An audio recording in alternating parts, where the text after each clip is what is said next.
Welcome to Ethnomusicology Forum. My name is Dr. Peter Franklin, and my guest is Dr. Maria. Wow. Thank you for that great welcome. It's always a pleasure to have you with us. The pleasure is all mine, Dr. Franklin. I understand you want to talk about American folk music. Indeed I do. Now I understand there are lots of different kinds of folk music in this country, so let's just focus on a couple, Bluegrass and Cajun. I would love to. Where would you like to begin? Tell us a little about each type. When and where did they start, and why are they considered to be folk music? Tough questions first, eh? As I'm sure you know, Bluegrass and Cajun music have more differences than similarities.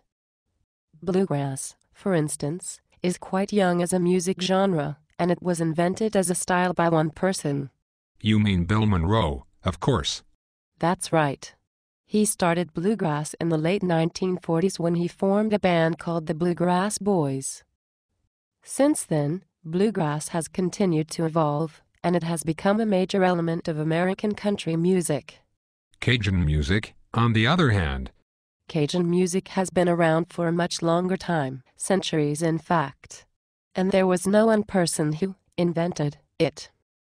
Instead, it developed in the swamplands of Louisiana after French colonists in Acadia in what is now Canada were forced to emigrate.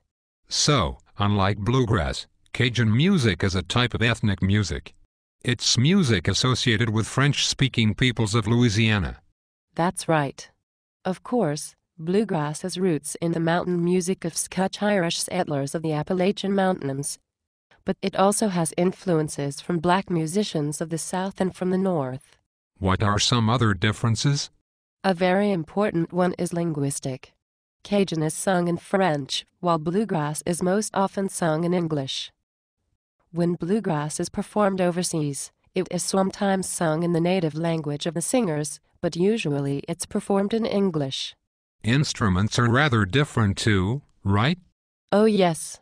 Actually, Cajun music has tended to be more adaptable than Bluegrass in its choice of instruments. Because of the influence of Bill Monroe, Bluegrass is strongly associated with specific instruments. Such as? Banjo, mandolin, dobro guitar, fiddle. These instruments are used because they are what give Bluegrass its specific sound. Doesn't Cajun have its own specific sound, too? I would have thought that its choice of instruments wouldn't change much over time. Yes, that's what you would think. But an instrument like the accordion is a relatively recent addition, and yet it is strongly associated with Cajun music in the popular mind. That's interesting. Now tell us why they are classified as folk music. In the case of Cajun music, it's quite obvious. It was out of the mainstream of American popular music for a very long time. In fact, the dominant white culture in Louisiana tried for a very long time to make it die out. As a cultural form that has its roots in a specific culture, it may still die out. Really? But you can listen to Cajun music on the radio, or on the internet, or at music concerts. That's very true. But as it becomes commercialized, it begins to separate from its cultural matrix. The musicians are not Cajun in origin, it's not performed in a Cajun cultural context, and even the listeners are not Cajun. The songs even begin to be sung in English. And what about Bluegrass? It's part of a mainstream genre of music, country. Excellent point. The process is even faster for Bluegrass. It used to be that Bluegrass bands were from rural sections of Kentucky or Tennessee. Now you can find Bluegrass musicians in downtown San Francisco, or downtown Berlin for that matter. Bluegrass musicians traditionally were all male. Now women are both singers and performers. Musicians were expected to wear hats to look more respectable and suits and ties. Not anymore?